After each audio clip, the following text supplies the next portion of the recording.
Gracias por vuestra presencia. Ya vamos a comenzar. Hoy les vamos a contar, con prestancia y paciencia, algo que es arte y es ciencia.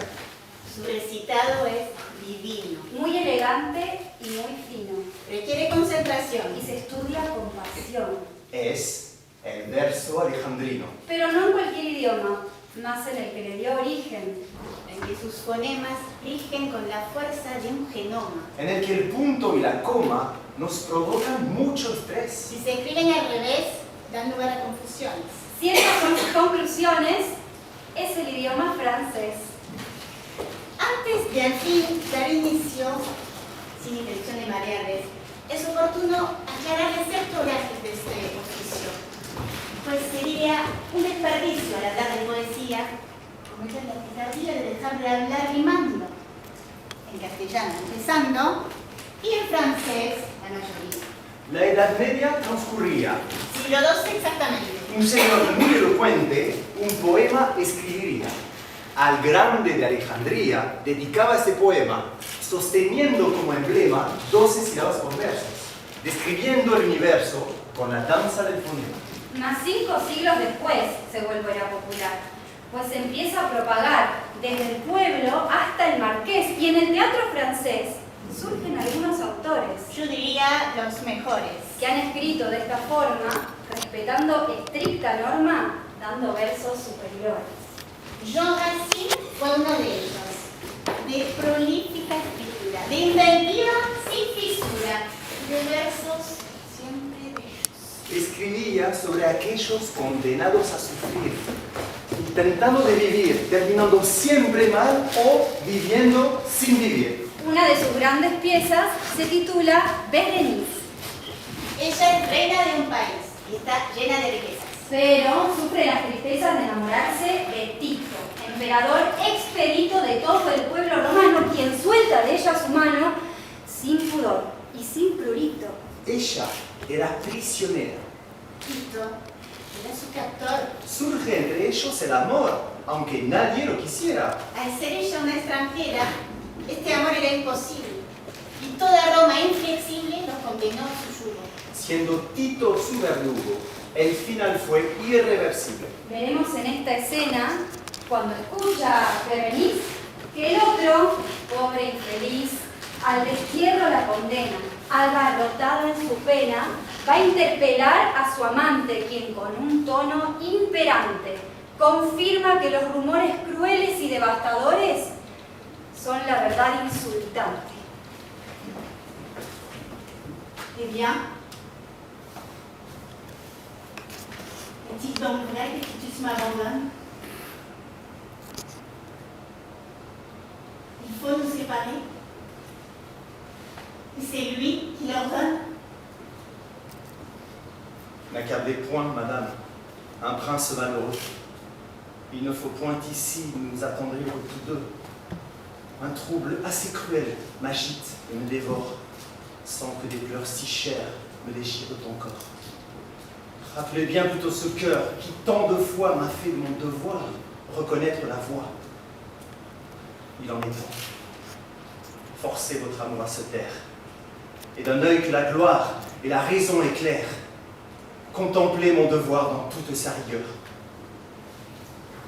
Vous-même contre vous, fortifiez mon cœur. Aidez-moi s'il se peut à vaincre sa faiblesse, à retenir des pleurs qui m'échappent sans cesse, ou, si nous ne pouvons commander à nos pleurs, que la gloire du moins soutienne nos douleurs, et que tout l'univers reconnaisse sans peine les pleurs d'un empereur et les pleurs d'une reine. Car enfin, ma princesse,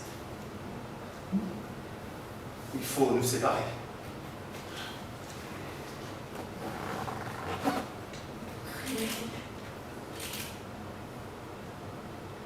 Est-il temps de me le déclarer? Qu'avez-vous fait? Hélas, je me suis crue aimée. Au plaisir de vous voir, mon âme accoutumée ne vit plus que pour vous. Ignoriez-vous vos lois quand je vous l'avouerai pour la première fois? À quel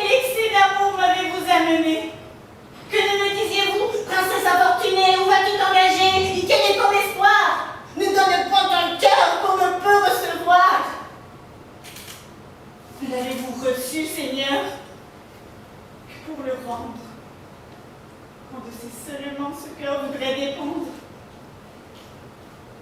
Tout l'Empire a 20 fois conspiré contre nous, il était temps encore. Que ne me quittiez-vous?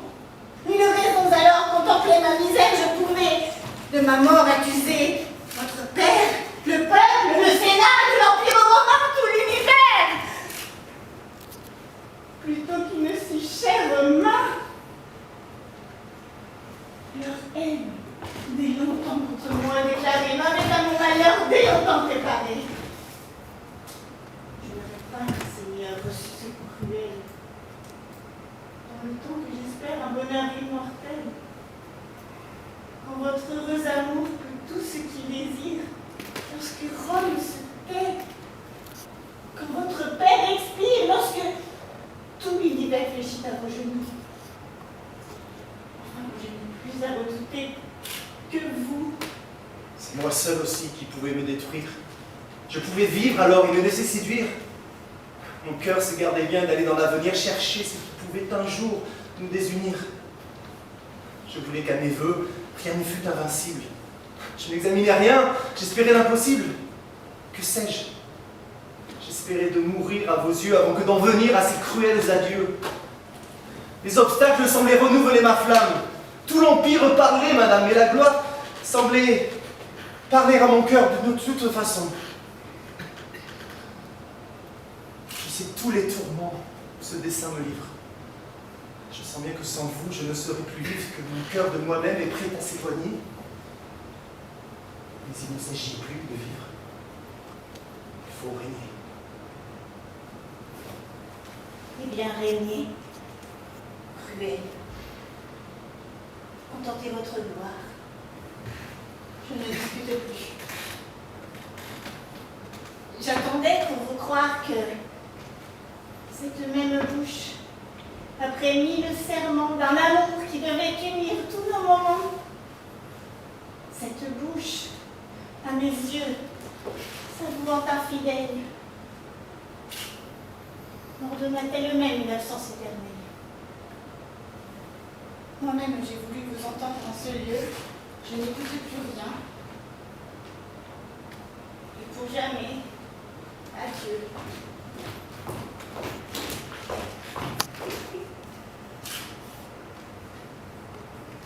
Pour jamais. Ah, Seigneur. Songez-vous en vous-même combien ce mot cruel est affreux quand on fait. Dans un mois, dans un an, comment souffrirons-nous, Seigneur, que tant de même nous séparent de vous, que le jour recommence et que le jour finisse, sans que j'appétite tout ce qui se voit bénéfice, sans que de tous les jours je puisse te mortitude.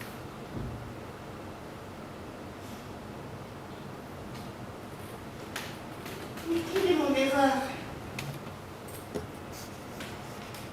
Et tant de soins perdus. L'ingrat, de mon départ consolé par l'avance, daignera-t-il compter les jours de mon absence? Ces jours si longs pour moi sembleront trop courts. Je n'aurai pas, madame, à compter tant de jours. J'espère que bientôt la triste renommée vous fera confesser que vous étiez aimé. Vous verrez que Titus n'a pu sans expirer. Seigneur, c'est vrai. Pourquoi nous séparer? Je ne vous parle pas d'un heureux aimé. Rome, à ne plus vous voir, m'a-t-elle condamné? Pourquoi m'enviez-vous l'air que vous respirez? Hélas, vous pouvez tout, madame. Demeurez. Je n'y résiste point. Je sens ma faiblesse. Il faudra vous combattre et vous craindre sans cesse. Sans cesse veiller à retenir mes pas que vers vous à toute heure entraînent vos appâts. Que dis-je? En ce moment, mon cœur hors de lui-même s'oublie. Se souvient seulement qu'il vous aime. Eh bien, Seigneur, eh bien, quand peut-il arriver? Voyez-vous les Romains prêts à se de quel œil ils prendront cette injure? S'ils parlent, si les cris succèdent aux murmures, faudra-t-il par le son justifier mon choix? À quoi m'exposez-vous? Par quelle complaisance faudra-t-il quelques jours payer leur patience? Que nous auront-ils point alors me demander? Maintiendrai-je des lois que je ne puis garder? Vous ne comptez pour rien les pleurs de Bérénice. Je les compte pour rien, ciel, quelle injustice! Quoi? Pour d'injustes lois que vous pouvez changer, en d'éternel chagrin vous-même vous plongez. Rome a ses droits, Seigneur, n'avez-vous pas les vôtres? Ses intérêts sont-ils plus sacrés que les nôtres? Dites.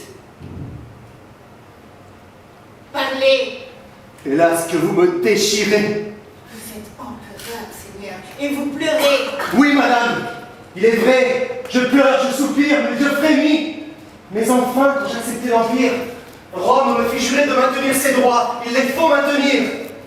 Déjà plus d'une fois, Rome a de mes pareils exercé la constance. Ah, si vous remontiez jusqu'à sa naissance, vous les verriez toujours.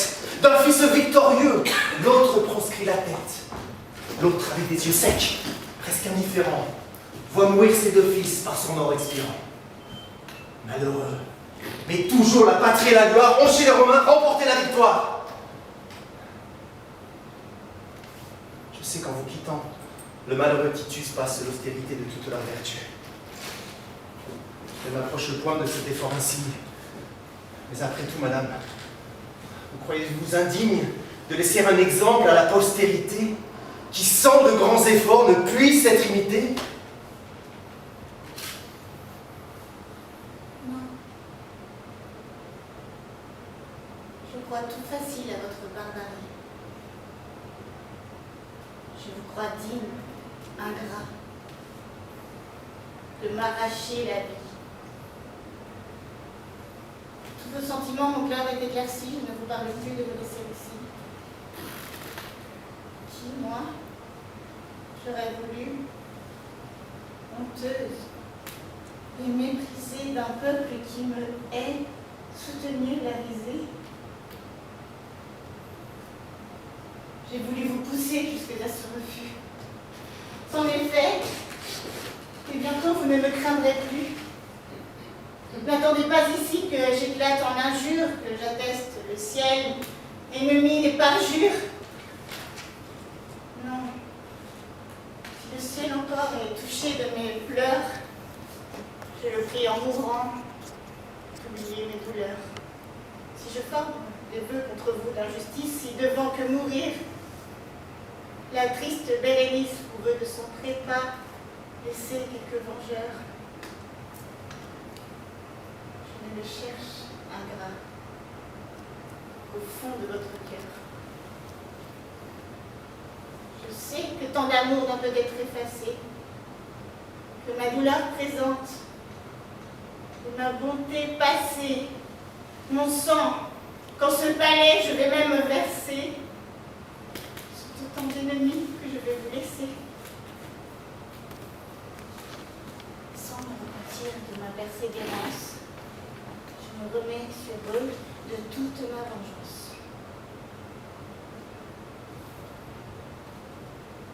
Adieu.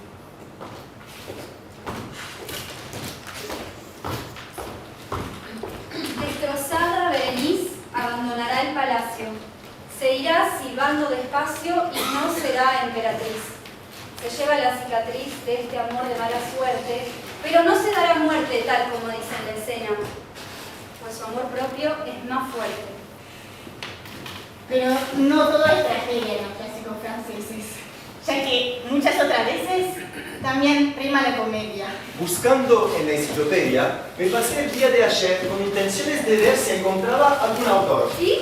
Les digo con fervor que me encontré con Molière. Molière era director de sus obras teatrales y los roles principales ocupaba como actor. Muy joven sintió el clamor del éxito de sus piezas, pues sus textos son promesas de los juegos del lenguaje, que hacían un fino engranaje con guiños, y sutilezas. Rey del arte de la risa, manteniendo su ojo crítico, su teatro hoy es mítico por su pluma tan precisa. Sin pausa, pero sin prisa, otra escena presentamos, en donde nos encontramos con hermanas diferentes, sensibles e inteligentes. A ver si nos preparamos. Les femmes savantes, se titula. O bien las mujeres sabias. Una de ellas, cascarrabias. La otra, la ambición nula. Una de ellas se postula en contra del casamiento. La otra tiene talento para ser ama de casa. Veamos qué es lo que pasa en el rudo enfrentamiento. Quoi? Le beau nom de fille est un titre, ma sœur, dont vous voulez quitter la charmante douceur et de vous marier, vous osez faire refaire ce vulgaire dessin vous de monter en tête. Oui, ma sœur. Ah, ce oui, se peut-il supporter et sans un mal du cœur serait une écoutée. Qu'a donc le mariage en soi qui vous oblige, ma sœur? Oh, mon Dieu!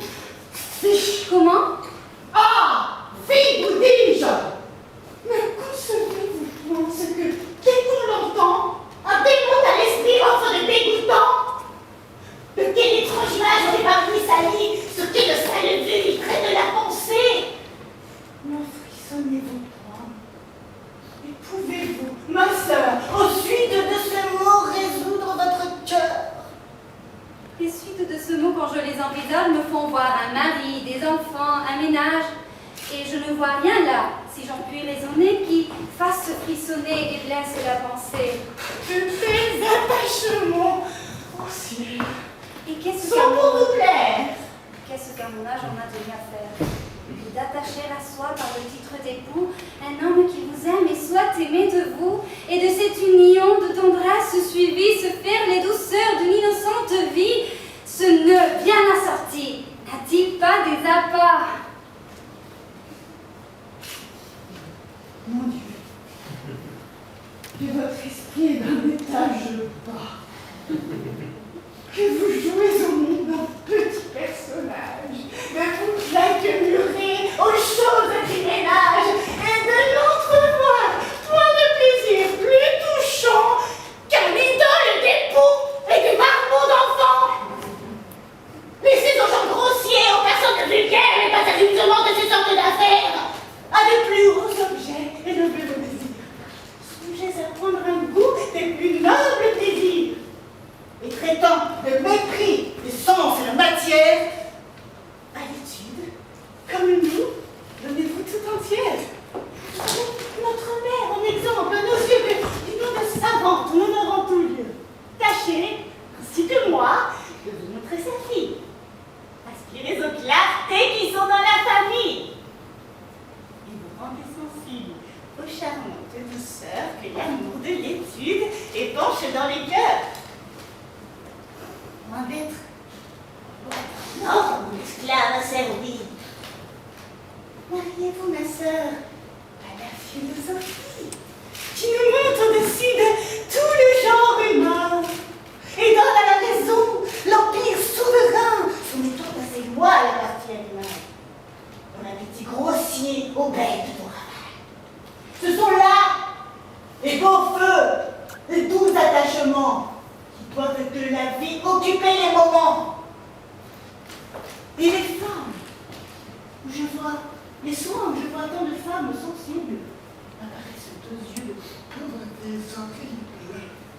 Le ciel dont nous voyons que l'ordre est tout puissant, pour différents emplois nous fabrique en naissant, et tout esprit n'est pas composé d'une étoffe qui se trouve taillée à faire un philosophe si le vôtre est né propre aux élévations, où montent des savants les spéculations. Le mien est fait, ma sœur, pour aller terre à terre. Et dans ces petits soins, sans faible se resserre, nous trouvons point du ciel ses justes règlements, et de nos deux instincts suivant les mouvements, habités par l'essor d'un grand et beau génie, les autres régions de la philosophie, tandis que mon esprit, se tenant ici-bas, goûtera de l'hymen des terrestres appâts. Ainsi, dans nos dessins, l'une à l'autre contraire, nous saurons toutes deux imiter notre mère, vous aux productions d'esprit et de lumière, et moi dans celles, ma sœur, qui sont de la matière. Quand sur une personne on prétend se réguler, c'est par les beaux côtés qu'il faut lui ressembler. Et ce n'est point du tout, ma sœur, la prendre pour modèle que de tousser et de cracher comme elle. Mais vous ne seriez pas ce dont vous vous vantez si notre mère ne tue que de ses beaux côtés. Et bien vous prend, ma sœur, que son noble génie n'est pas vaqué toujours à la philosophie. De grâce, souffrez moins par un peu de bonté, des bassesses à qui vous devez la clarté. Et ne supprimez point, voulant qu'on vous seconde, quelques petits savants qui veulent venir au monde. Je crois que votre esprit ne peut être guéri du fol entêtement de vous faire un mari. Mais sachons, s'il vous plaît, qui vous songez à prendre? Votre visée, au moins, n'est pas mise à pied tendre. Et par quelle raison ne serait-elle pas? Manque-t-il de mérite? Est-ce un choix qui soit bas? Non. Mais c'est un dessein qui serait malhonnête que de vouloir d'un autre enlever la conquête. Et ce n'est point d'un fait dans le monde ignoré que fit tendre pour moi. Hautement soupiré. Oui, mais ces soupirs chez vous sont choses belles.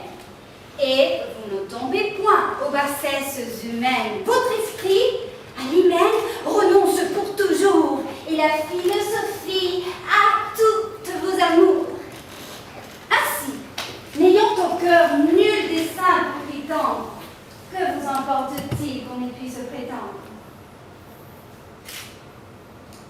C'est empire que tient la raison sur l'essence. Ne fait pas renoncer aux douceurs des encens. Et l'on peut, pour époux, refuser la musique que pour adorateur, on veut bien à sa suite. Je n'ai pas empêché qu'à vos perfections, il n'ait continué ses adorations. Je n'ai fait que prendre, au refus de votre âme, ce qu'est venu m'offrir l'hommage de sa flamme. Mais ça offre des vœux dont maman dépitée. Trouvez-vous, je vous prie, entière sûreté. Croyez-vous que pour vos yeux sa passion bien forte, et qu'en son cœur, pour moi, toute femme, toute flamme soit morte? Il me le dit, ma sœur, et pour moi, je le crois. Ne soyez pas, ma sœur, d'une si bonne foi. Et croyez, quand il dit qu'il me quitte, mais vous aime, qu'il n'y songe pas bien et se trompe lui-même.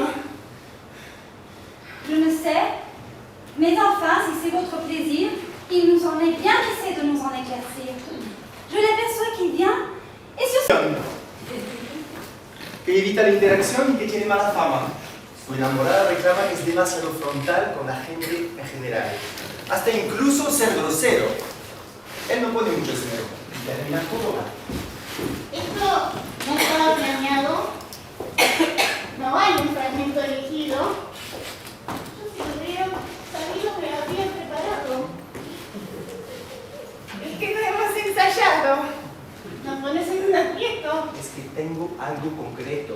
Yo les quisiera mostrar y que puedan criticar el valor de mi soneto.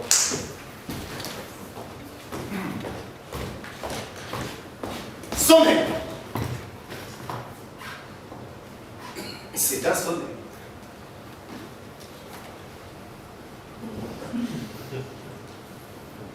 L'espoir. C'est une dame qui, de quelque espérance, avait flatté ma flamme. bon bien. L'espoir. Ce ne sont point de grands vers pompeux, mais de petits vers doux, tendres et langoureux. Nous allons voir, monsieur.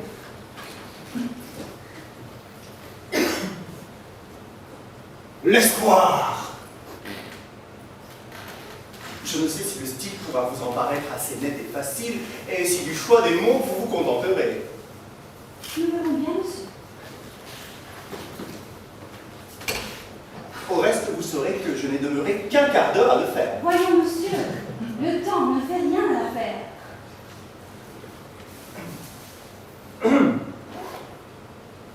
L'espoir,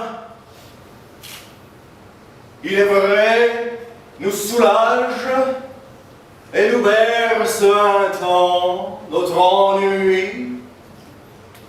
Mais fini, c'est le triste avantage lorsque rien ne marche après lui.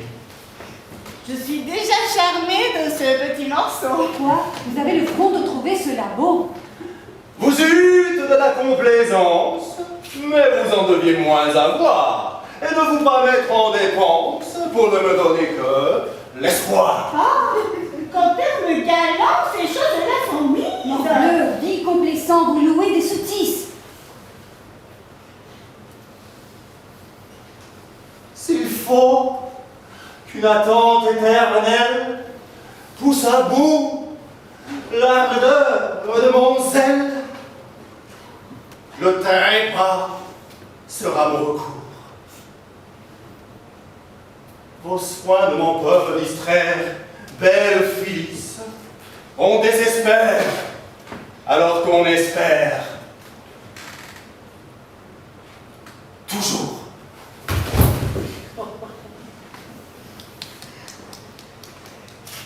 Je suis tombée jolie, amoureuse, admirable. Peste de ta chute, empoisonneur et diable, en tu fais une à te casser le nez. Je n'ai jamais ouï de casser bien tourné. Morbleu. Vous me flattez, et vous croyez peut-être... Que fais-tu donc, traître? Mais pour vous, vous savez quel est notre traité. Parlez-moi, je vous prie, avec sincérité. Monsieur, cette matière est toujours délicate et sur le bel esprit nous aimons, nous flatte. Mais un jour, à quelqu'un dont je tairai le nom, je lui disais en voyant des vers de sa façon qu'il faut qu'un galant homme ait toujours grand empire sur les démangeaisons qui le prennent du prix. Qu'il doit tenir l'abri de grands empressements qu'on a de faire éclat des tels amusements et que, par la chaleur de montrer ses ouvrages, on s'expose à jouer des mauvais personnages. Est-ce que vous voulez me déclarer par là que j'ai tort de vouloir... Je ne dis pas cela. Mais enfin, je lui disais, moi, qu'un froid écrit assomme. Il ne faut que ce faible à décrier un homme. Et qu'eût-on d'autre part, sans belle qualité, on regarde les gens par leur méchant côté. Est-ce qu'à mon sommet, vous trouvez à redire? Je ne dis pas cela. Mais pour ne point décrire, je lui mettais aux yeux, comme dans notre temps, cette soif agatée de fort honnêtes gens. Est-ce que j'écris mal? Et leur ressemblerai-je? Je ne dis pas cela. Mais enfin, lui disais-je, quel besoin si pressant avez-vous de rimer et qui d'entre vous pousse à vous faire imprimer?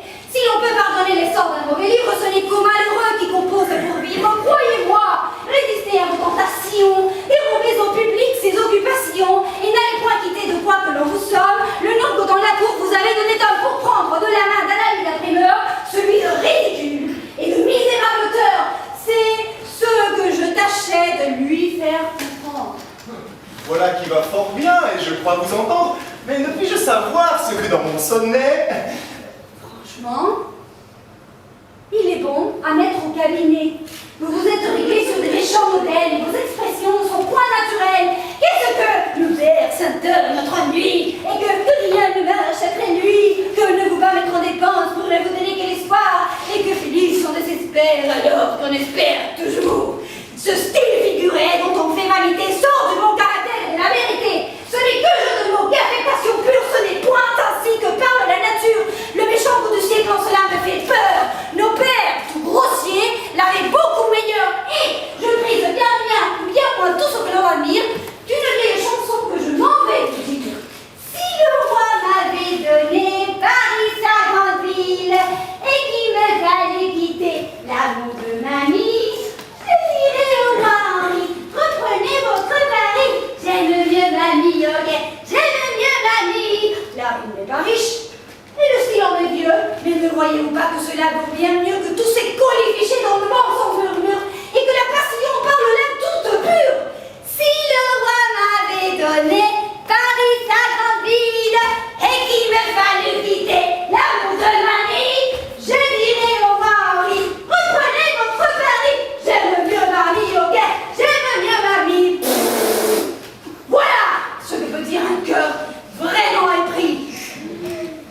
Oui, messieurs les rieurs, malgré vos beaux esprits, j'estime plus cela que la pompe fleurie, où tous ces faux brillants, où chacun se rit. Et moi, je vous soutiens que mes vers sont fort bons. Vous trouvez ainsi, vous avez vos raisons, mais vous trouverez bon que je repuisse en avoir d'autres qui se dispenseront de se soumettre aux vôtres. Il me suffit de voir que d'autres en font cas. Ils ont l'art de feindre, et moi, je ne l'ai pas. Croyez-vous donc avoir tant d'esprit en partage?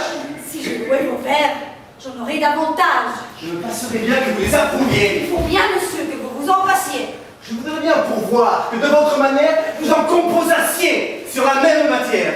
J'en pourrais, par malheur, faire d'aussi méchants, mais je me garderai de les montrer aux gens. Mais mon petit monsieur, parlez-moi un peu moins ferme.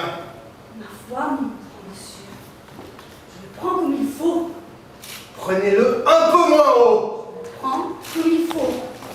Cela suffit. Mais c'est cela. De grâce. ¡Que no uno su rincón! ¡Déjate pelear, vecino! Se la van a ver conmigo si no prestan atención. Se les pegó la emoción que sienten los personajes. Son el oficio de los viajes, pero ya fue demasiado. Esto se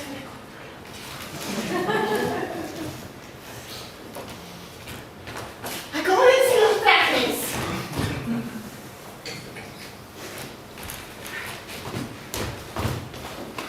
Inhalamos. Exhalamos. Pensamos en cosas lindas.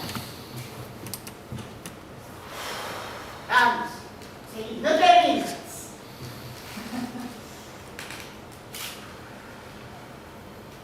Poco nos calmamos. La verdad que lo sacamos. Fue poco profesional. Admitirlo, no está mal. Tenés que pedir disculpas. Pero si no fue mi culpa. Son culpables por igual. Olvidemos la pelea. Continuemos.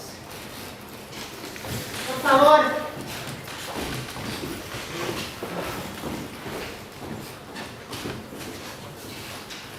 Puede ser algo de amor. La violencia es cosa fea. Sí, yo hice mi tarea. Y encontré este texto hermoso. El personaje es famoso por su nariz prominente. Es un poeta valiente, pero al amor temeroso. De Roxane, enamorado, no se atreve a decir nada. Lleva la pasión guardada por miedo a ser rechazado. Pero un día inesperado entra a la escena un galán. ¿Puedo hacer yo de Christian? Entonces yo soy Cyrano. Uy, me ganaste de mano. Entonces yo soy Roxane. Esta escena es conocida. Roxane está en el balcón. Lleva puesto un camisón y con Christian está ofendida.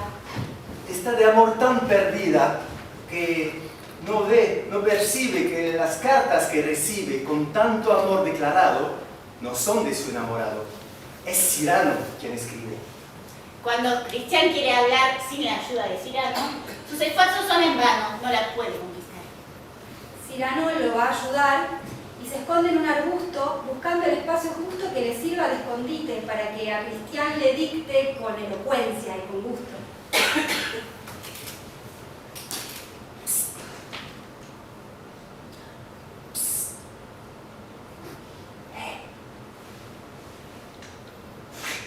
Qui donc m'appelle? C'est moi, Qui, moi? Christian. C'est vous. Je voudrais vous parler. Bien, bien, presque à voix basse. Non, vous parlez trop mal. Allez-vous-en. De grâce, Non, vous ne m'aimez plus. m'accuser juste Dieu de n'aimer plus quand j'aime plus. Tiens, c'est mieux. L'amour grandit, perce m'inquiète que ce cruel marmot pris pour Barcelonnette. C'est mieux. Mais puisqu'il est cruel pour Flûte-Sceau de ne pas cet amour l'étouffer au berceau. Aussi l'ai-je tombé. De pouvoir se parler doucement, sans se voir. Sans se voir. Mais oui, c'est adorable, on se devine à peine. Vous voyez la noirceur d'un long manteau qui traîne. J'aperçois la blancheur d'une robe d'été. Moi, je ne suis qu'une ombre, et vous qu'une clarté. Vous ignorez pour moi ce que sont ces minutes. Si quelquefois je fus éloquent, Le fût. mon langage jamais jusqu'ici n'est sorti de mon vrai cœur. Quoi? Parce que jusqu'ici, je parlais à travers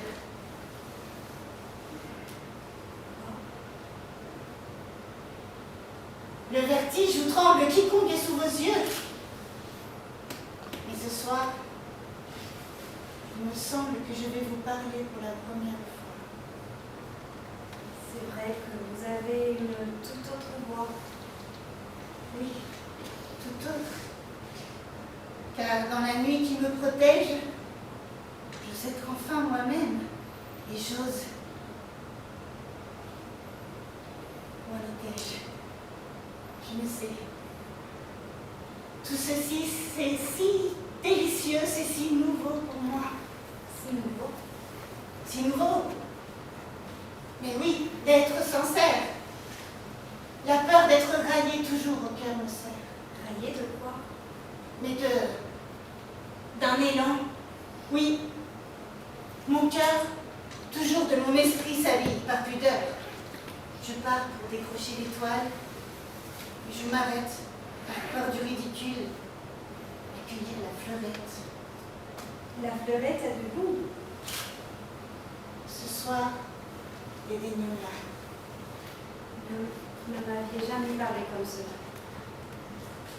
Ah, si loin des carquois, des torches et des flèches, on se sauvait un peu vers des choses plus fraîches. Au lieu de boire, tout à coup, on a million dés à coudre d'or fin, nos fades du lignon. Si l'on tentait de voir comment l'âme s'abreuve en buvant largement à même le grand fleuve.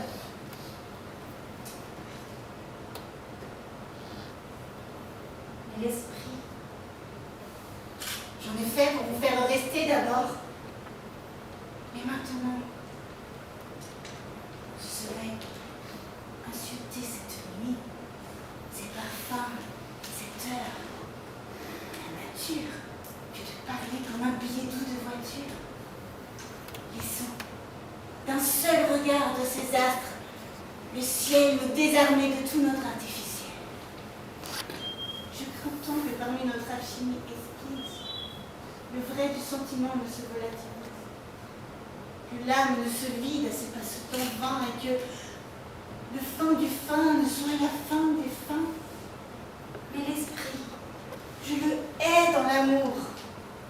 C'est un crime lorsqu'on aime de trop prolonger cet escrime. Le moment vient d'ailleurs inévitablement. Et je plains ceux pour qui ne vient pas ce moment. Nous sentons qu'en nous, un amour noble existe. Que chaque joli mot que nous disons rend triste. Eh bien, si ce moment est venu pour nous deux, quel nom nous dirions?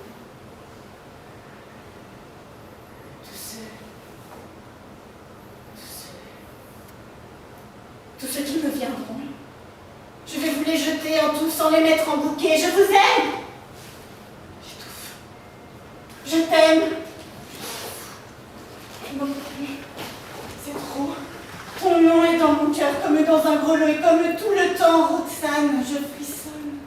Tout le temps, le grelot s'agite et le nom sonne. De toi, je me souviens de tout. J'ai tout aimé. Je sais que l'an dernier, un jour, le 12 mai, pour sortir le matin, tu changeas de coiffure. J'ai tellement pris pour clarté ta chevelure que, comme lorsqu'on a trop fixé le soleil, on voit sur toute chose ensuite un rond vermeil. Surtout quand j'ai quitté les feux dont tu m'inondes, mon regard ébloui pose des taches blondes.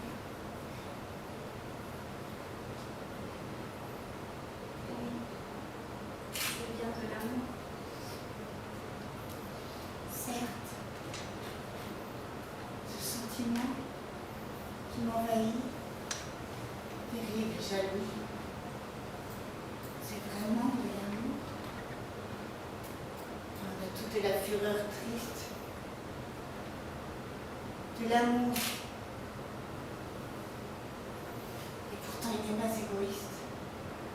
Ah, que pour ton bonheur, je donnerais le mien. Quand même tu devrais n'en savoir jamais rien.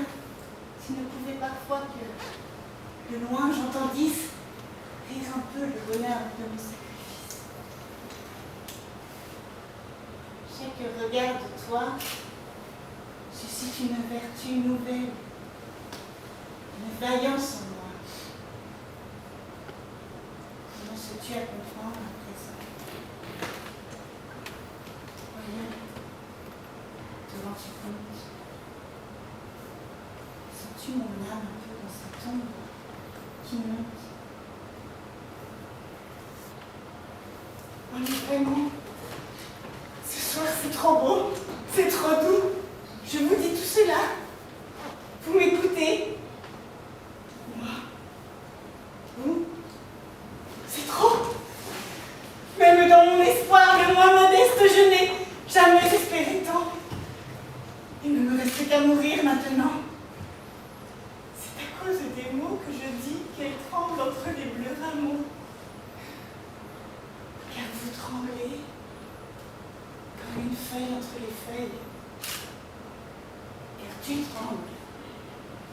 Car j'ai senti, que tu le veuilles ou non, le tremblement adoré de ta main descendre tout le long des branches du jasmin.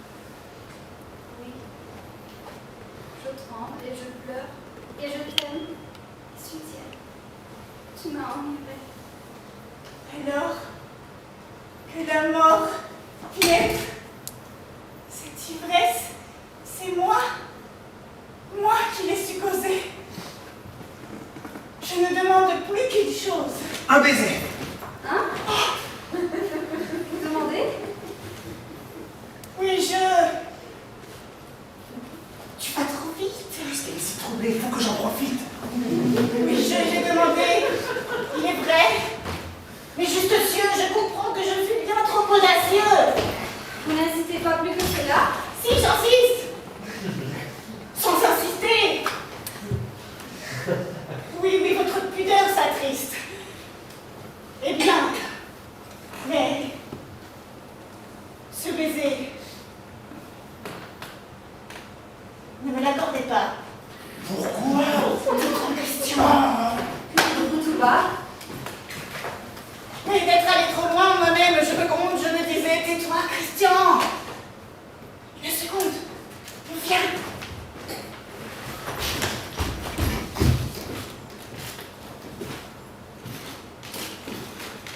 Y luego de esta velada, todo prosigue su curso. Roxane, presa del discurso, queda más enamorada, pero no sospecha nada y se casa con Christian. Muy poquito duraron, porque él muere en combate. Luego de este duro embate, los destinos cambiarán. Roxane se muda a un convento. Sus sueños de amor fracasan y entonces los años pasan en el duro aislamiento. Y Cyrano, en su tormento, una tarde la visita. Le lee una carta escrita por su marido difunto. Ella descubre el asunto. Su amor estaba cerquita.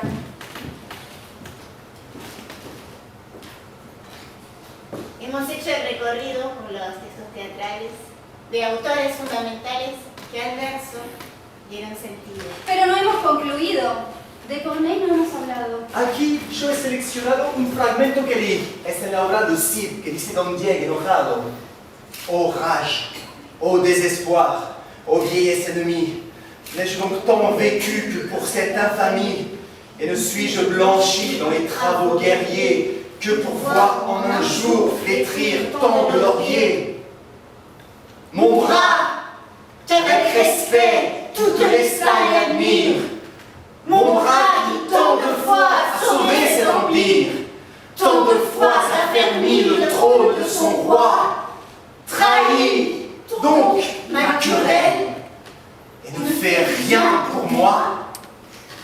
Después hay otro momento entre Ximén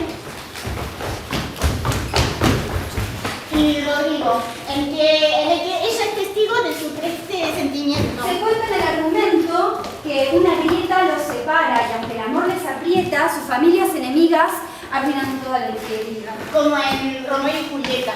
Eh bien, sans vous donner la peine de poursuivre, saoulez-vous du plaisir de m'empêcher de vivre.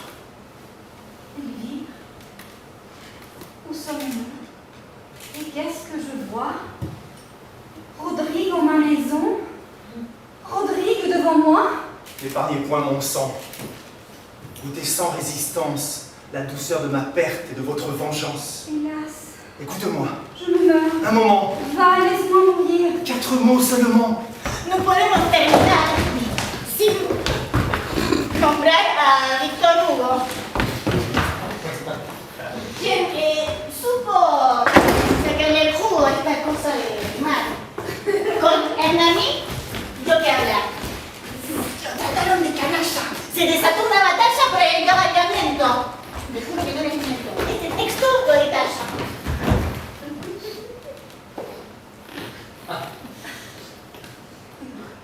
Serait-ce déjà lui? C'est bien à l'escalier dérobé. Serait-ce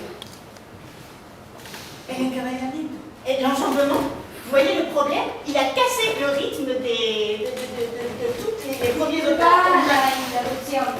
El tiempo se nos acaba. Pero recién empezaba. Dijimos un montón. Yo les digo mi opinión, hasta acá ya es suficiente. Es más, pienso que la gente está de acuerdo conmigo. Si fuera por mí, yo sigo. No, no me lo mente.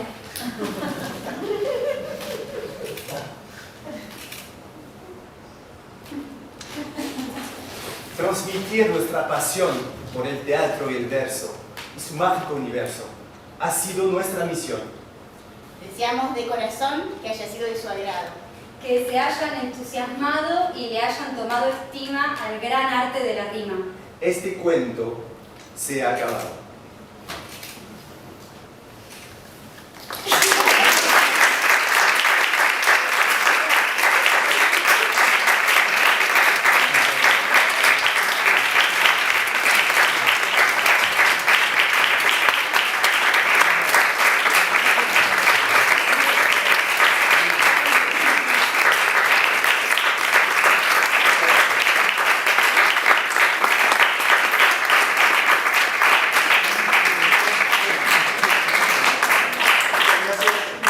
Digo unas palabras, no voy a rimar.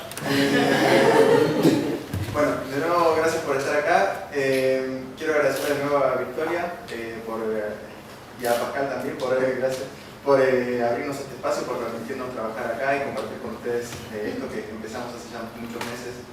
Y contarles que el 28 de noviembre tenemos otra función acá mismo, así que si les interesó la pueden recomendar. Bueno, está Hervé Segata, Camilo no, también,